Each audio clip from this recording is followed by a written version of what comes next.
മറ്റൊരു പുതിയ വിഭവമായി ഞാൻ വീണ്ടും വന്നിരിക്കുകയാണ്. ഞാൻ ആദ്യമായി എല്ലാവരെയും ഷാബാസ് ഫ്ലവേഴ്സ് ആൻഡ് ക്രാഫ്റ്റ്സിലേക്ക് സ്വാഗതം ചെയ്യുന്നു. ഞാൻ ഇതിനു മുൻപ് അപ്ലോഡ് ചെയ്ത എൻ്റെ വീഡിയോസ് കൊണ്ട് എനിക്ക് സപ്പോർട്ട് തരുന്ന എല്ലാവരോടും ഞാൻ നന്ദി പറയുകയാണ്. ഭാവിയിലും ഇതേപോലെ സപ്പോർട്ട് തരണം. എൻ്റെ ഈ ചാനൽ ആദ്യമായിട്ട് കാണുന്നവരാണെങ്കിൽ സബ്സ്ക്രൈബ് ചെയ്ത് സപ്പോർട്ട് ചെയ്യണം. അപ്പോൾ ഞാൻ ഇന്നിവിടെ ഉണ്ടാക്കാൻ പോകുന്നത് വളരെ സിമ്പിളായിട്ടുള്ളൊരു വിഭവമാണ്. എന്താണെന്ന് വെച്ചാൽ നമ്മുടെ പച്ച പപ്പയ ഉണ്ടല്ലോ, ഈ പപ്പയ വെച്ച് നമ്മൾക്കൊരു തോരൻ ഉണ്ടാക്കാം. അപ്പം അതിന് വേണ്ട സാധനങ്ങൾ ഞാനൊരു പപ്പയ എടുത്ത് വെച്ചിട്ടുണ്ട്.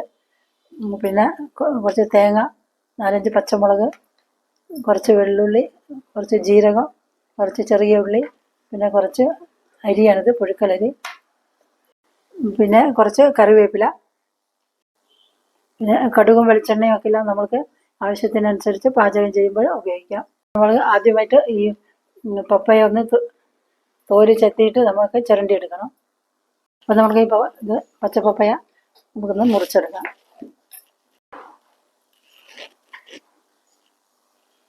നമ്മൾക്ക് ഇനി ഇത് തോലൊന്ന് ചെത്തിയെടുക്കാം.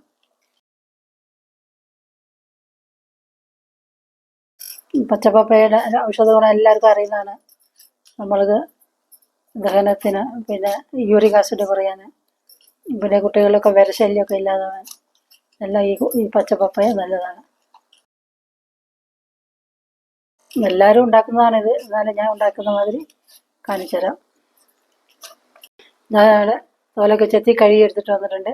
ഞാൻ പകുതി എടുത്തിട്ടുള്ളൂ. ഇനി നമ്മൾക്കിത് ചരണ്ടി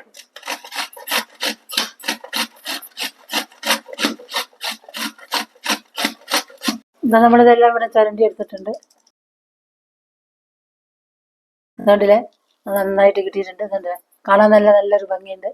നമ്മൾക്കിത് വെച്ച് നല്ല ഹെൽത്തിയും ടേസ്റ്റി ആയിട്ടുള്ളൊരു തോരൻ കിട്ടും. ഇനി നമ്മൾക്കത് പാചകം ചെയ്യാൻ തുടങ്ങും. ഇനി നമ്മൾക്ക് എടുത്ത് വെച്ചിരിക്കുന്ന ഓരോ സാധനങ്ങൾ നമ്മൾ ഇതിലേക്ക് ചേർത്ത് കൊടുക്കാം. അതായിട്ട് 2 വറ്റൽമുളക് എടുത്തിട്ടുണ്ട്, പിന്നെ കുറച്ച് ജീരകം, 5-6 അല്ലി വെളുത്തുള്ളി, ഇത്രയും ചെറിയ ഉള്ളി എടുത്തിട്ടുണ്ട്. ചെറിയ ഉള്ളി കുറച്ച് കൂടുതൽ എടുത്തിട്ടുണ്ട്. പിന്നെ 2 പച്ചമുളക്, പിന്നെ എടുത്ത് വെച്ചിരുന്ന തേങ്ങ ഒരു 3/4 കപ്പ്, പിന്നെ കുറച്ച് കറിവേപ്പില. ജാറ് മൂടി വെച്ച് ഒന്ന് വെറുതെ അടിച്ചെടുത്താൽ മതി. പാത്രം ഇവിടെ ചൂടായിട്ട് നമ്മൾക്ക് കുറച്ച് വെളിച്ചെണ്ണ ഒഴിച്ചു കൊടുക്കാം. കുറച്ച് വെളിച്ചെണ്ണ കൂടുതൽ ഒഴിക്കണം. ഒരു 2-2.5 ടേബിൾ സ്പൂൺ വെളിച്ചെണ്ണ ഒഴിച്ചു കൊടുക്കണം. എണ്ണ ചൂടായിട്ട് അതിലേക്ക് നമുക്ക് കുറച്ച് കടുക് ചേർത്ത് കൊടുക്കാം. ഇതെല്ലാം പൊട്ടിക്കഴിഞ്ഞ് നമ്മൾ എടുത്ത് വെച്ചിരുന്ന കുറച്ച് പുഴുക്കലരി ചേർത്ത്. ഈ പുഴുക്കലരി ചേർത്താൽ നല്ലൊരു ടേസ്റ്റാണ്.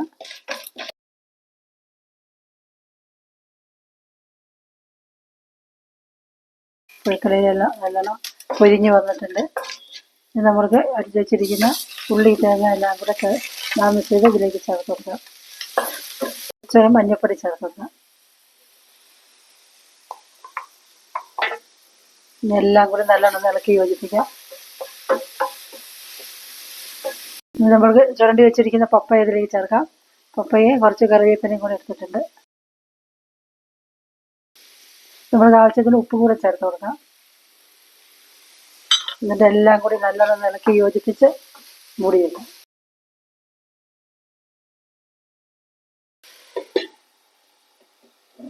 സ്റ്റൗ ഒന്ന് ഫ്ലെയിം താഴ്ത്തിയിട്ടിട്ട് ഒരു 5 മിനിറ്റ് വയ്ക്കാം.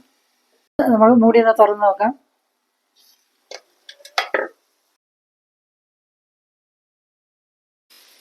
നമ്മൾ എന്താന്ന് നോക്കാം. നമ്മൾ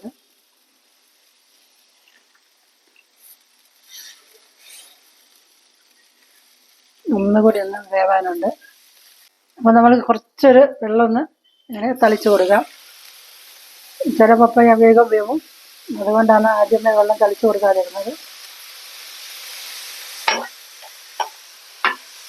ഇനി ഇളക്കി യോജിപ്പിച്ച് നമ്മൾക്ക് ഒന്നുകൂടെ മൂടി വയ്ക്കാം.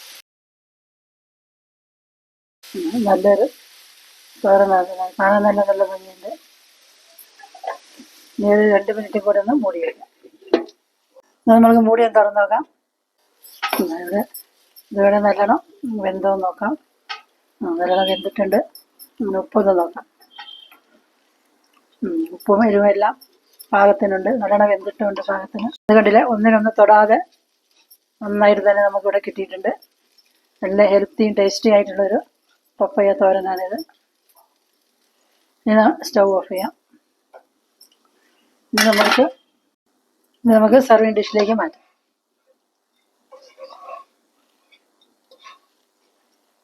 ഇതാ നമ്മളുടെ ഹെൽത്തിയും ടേസ്റ്റി ആയിട്ടുള്ള വളരെ എളുപ്പത്തിൽ തയ്യാറാക്കാൻ പറ്റുന്ന നമ്മുടെ പപ്പായ തോരൻ ഇവിടെ റെഡി ആയിട്ടുണ്ട്.